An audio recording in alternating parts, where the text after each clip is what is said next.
নমস্কার। আজকে শুক্র গ্রহের ট্রানজিট নিয়ে আলোচনা করব। আমি আপনাদের কাছে মাসিক রাশিফল আলোচনা করেছি। শুক্র গ্রহ 29শে জুন ট্রানজিট করবে তার নিজ রাশি বৃষ রাশিতে।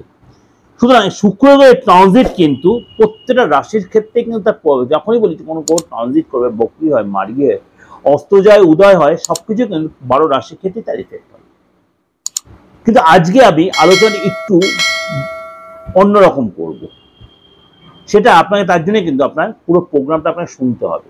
কি অন্যরকম কি আলোচনাটা, এই যে 29শে জুন শুক্র ট্রানজিট করবে, কোন কোন রাশির ক্ষেত্রে পজিটিভ প্রভাব বিস্তার করবে বা কোন রাশির ক্ষেত্রে নেগেটিভ বা আসবে বা কাদের ক্ষেত্রে এক্সট্রা কোন রিলেশন। শুক্র হচ্ছে রিলেশনের কারক গ্রহ, শুক্র হচ্ছে প্রেমের কারক গ্রহ, শুক্র হচ্ছে অর্থের কারক গ্রহ, শুক্র হচ্ছে সৌন্দর্যের কারক গ্রহ, কেরিয়ারের কারক গ্রহ, আর্থিক দিক থেকে যথেষ্ট ডেভেলপ করার গ্রহ। এই শুক্র 29শে জুন 2025 সালে 29, অর্থাৎ এই বছর 2025 কেন বলছি, কারণ এই প্রোগ্রাম যেন সোশ্যাল মিডিয়ায় চলে আবার কদিন পরে আসবে, তখন আপনি কনফিউজ হয়ে যাবেন। অর্থাৎ এই বছরের এই যে 29শে জুন শুক্র তার নিজ রাশি বৃষ রাশিতে প্রবেশ করবে দুপুর 2:17। দুপুর 2:17 শুক্র তার নিজ রাশিতে প্রবেশ করবে, সেখানে মালব্য যোগ তৈরি করবে। সেখানে মালব্য যোগ তৈরি করে, মালব্য যোগ কিন্তু আপনার কম বেশি 12 রাশির ক্ষেত্রেই প্রভাব বিস্তার করবে।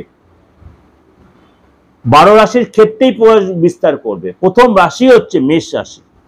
মেষ রাশির ক্ষেত্রে এই যে শুক্রের এই গোচর অর্থাৎ থাকবে কতদিন পর্যন্ত, আপনার 29শে জুন থেকে 26শে জুলাই পর্যন্ত শুক্র এই আপনার বৃষ রাশিতে প্রভাব বিস্তার করবে, অর্থাৎ অবস্থান করবে। তা মেষ রাশির ক্ষেত্রে কি প্রভাব বিস্তার করবে বা আদার্স রাশির ক্ষেত্রে বা বৃষ রাশির ক্ষেত্রে বা কি প্রভাব বিস্তার করবে, বা আপনার যে তুলা রাশির ক্ষেত্রে বা কি প্রভাব বিস্তার করবে। 12 রাশির ক্ষেত্রে আমি নামগুলো কেন, এগুলো হচ্ছে কারণ মেষ রাশি, মেষের সেকেন্ড হাউস, অর্থের ঘর, বৃষ রাশির নিজের ঘর অর্থাৎ শুক্র নিজস্ব ঘরে, আবার তুলা রাশির রাশির অধিপতি হচ্ছে শুক্র। এই যে প্রভাবগুলো আপনার ক্ষেত্রে কি বিস্তার করছে, চলুন তাহলে একটু ডিটেলে আলোচনা করি। 26শে জুলাই অর্থাৎ 29শে জুন থেকে 26শে জুলাই পর্যন্ত শুক্রের ট্রানজিট আপনার ক্ষেত্রে কি প্রভাব বিস্তার করছে, চলুন একটু আলোচনা করি।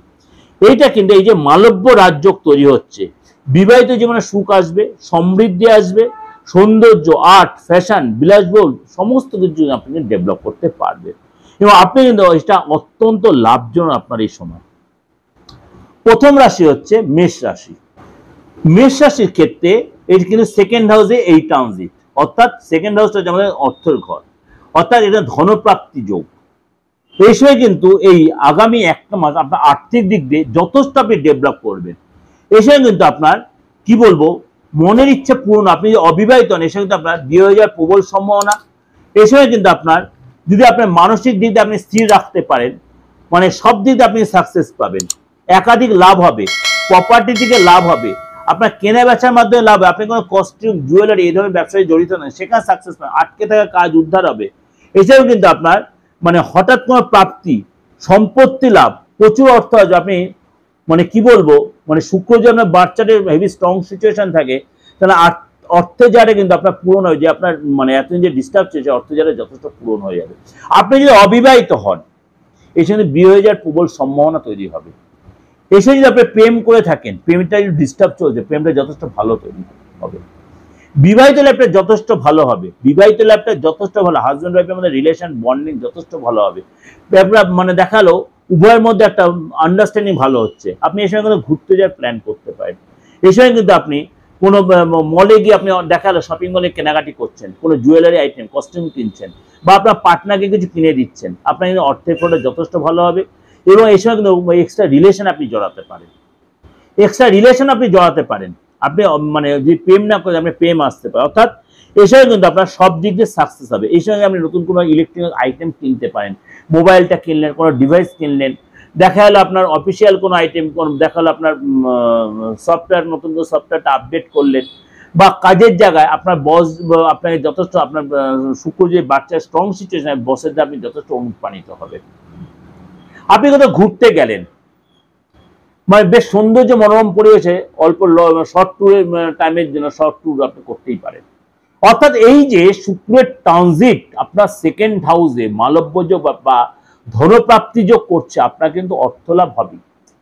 আপনার কেনা বেচা বলুন, প্রপার্টিতে বলুন, ফ্ল্যাট কেনা বলুন, গাড়ি কেনা বলুন, আপনার কিন্তু অর্থাৎ আর্থিক, আপনি বিদেশ থেকে লাভ, আপনি এক্সপোর্ট ইম্পোর্ট থেকে লাভ, আপনার ডলার, আপনি যে সোশ্যাল মিডিয়া থেকে থাকেন, আপনি যদি মানে কি বলবো অভিনয় জগতে থেকে থাকেন, আপনি যখন সিরিয়াল করেন, আপনি যখন অভিনয় করছেন, আপনার থিয়েটার করছেন, আপনি সিনেমা জগতে আছেন, আপনি প্রডিউসার, আপনি ডাইরেক্টর, আপনাদের সাকসেস হবে।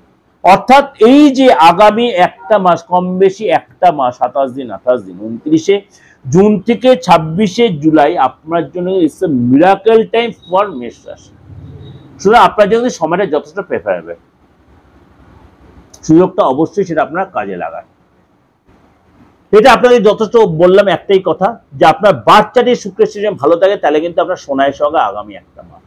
আপনার যদি হরোস্কোপে বা আপনার হাতে পামে যে শুক্রের সিজন ভালো থাকে, পামে যে শুক্রের সিচুয়েশন ভালো থাকে, তাহলে কিন্তু আপনি সোনায় সোহাগা, যে কাজ এতদিন আটকে ছিল, আপনি অবিবাহিত হলে বিয়ে হয়ে যাওয়ার সম্ভাবনা প্রবল বিয়ে হয়ে যাওয়ার সম্ভাবনা। আপনাকে মানে এক চান্সে পছন্দ, আপনার কথাবার্তার মাধুর্যতা আসবে, কনভিন্সিং পাওয়ার বাড়বে। আপনি সোশ্যাল মিডিয়া থেকে থাকেন, যদি আপনি যদি কোনো ক্রিয়েটিভ, আপনি সাকসেস পাবেন। আপনি নাচে গেছেন, গানে আছেন, সেখানে সাকসেস পাবেন। ওভারঅল বললাম, ভালো অবশ্যই লাগে, ভালো লাগলে অবশ্যই লাইক করবেন, শেয়ার করবেন, আর যদি প্রয়োজন হয় অবশ্যই যোগাযোগ করে নেবেন। আর এই শুক্রের সিচুয়েশনটা ভালো করার জন্য অবশ্যই আপনি শুক্র মন্ত্রে জপ করতে হবে। ওম ওম দ্রাং দ্রিং দ্রোং স শুক্রায় নমঃ। দ্রাং দ্রিং দ্রোং স শুক্রায় নমঃ। ওম দ্রাং দ্রিং দ্রোং স শুক্রায় নমঃ। এই মন্ত্রটা আপনি 21 বার বা 51 বার জপ করবেন। করে দেখুন, ভালো রেজাল্ট পাবেন, আরো শুক্র স্ট্রং হয়ে যাবে আপনার, এবং মনের ইচ্ছা পূরণ হবে। করুন, প্রত্যেকটা মেষ রাশির জন্য বললাম।